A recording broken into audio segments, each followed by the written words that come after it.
Hey guys, and welcome. We're here at the Parliament, just outside Portcullis House, where we've just had a meeting. I'm here with Clare from Muscular Dystrophy UK. Do you want to tell us a bit about yourself and what today was all about, really? Yeah, so I'm Campaigns and Engagement Manager at Muscular Dystrophy UK. I joined back in September, so still quite new.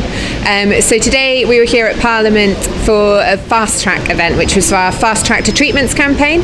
So we had families here and then representatives from NICE and Professor Francesco Montoni. And the whole conversation was around what can be done to get faster access to treatments for muscle wasting conditions. Because we know that there are more and more trials and treatments that are coming down the tracks at the moment, but for some reason they just keep being delayed in terms of actually getting to patients, and that's what we really want to try and change, because we know that it's really important that treatments do get to people as quickly as possible so they can actually benefit from them.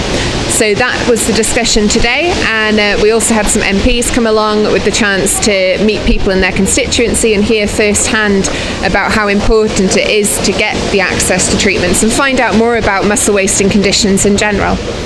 That's wonderful. And what do you have coming up through the months ahead in terms of the Fast Track campaign? Do you have plans set out?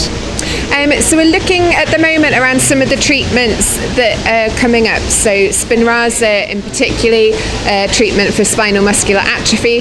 We found out last week that that's going down the single technology appraisal route, which at first would be a cause for concern, but we've been told that a managed access agreement is being looked at, which basically means that we could see people being able to access the treatment whilst the appraisal is still going on.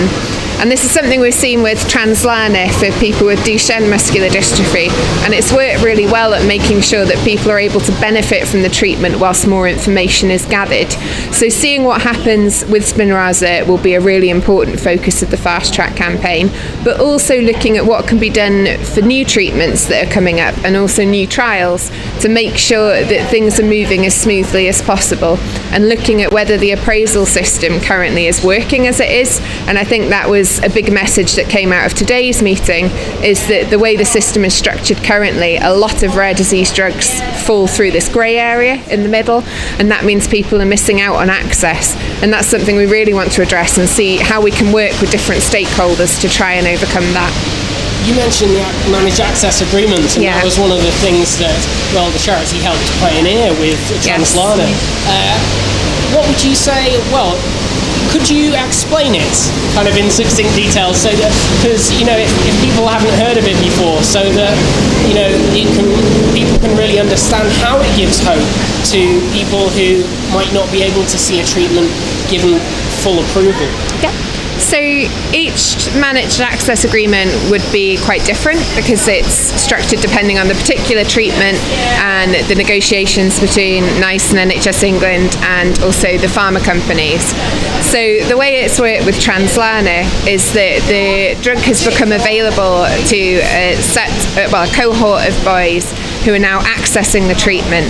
And the purpose now is to try and gather all the data to see how it's impacting people. What are the positive differences that it's making? What difference is it making to quality of life? And so it's gathering all that information and reviewing that over the course of the time, and then using that to make a decision about how the drug is available in the long term more generally.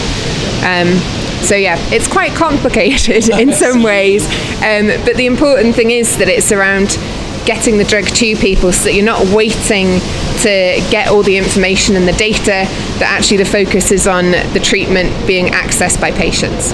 That's wonderful. Thank you so much, Claire. Thank you. Hopefully we'll be hearing more on all of this campaign soon. Yeah, brilliant. Thank you. Cheers.